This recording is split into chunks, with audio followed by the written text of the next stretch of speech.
Also du pass auf, wir haben am Lagerfeuer abends dann irgendwann, nachdem wir halt uns wirklich 600-fach die Kante gegeben haben. Und du warst auch so betrunken und du hast Mundharmonika am Lagerfeuer gespielt. Okay.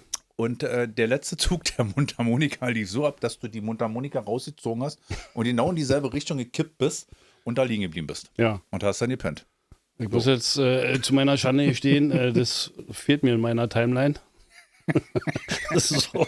Dafür hast du mich, So dass ich dich immer dran erinnere. Genau. Also da, wo du mich das erste Mal wahrgenommen hast, daran kann ich mich dann quasi nicht mehr erinnern.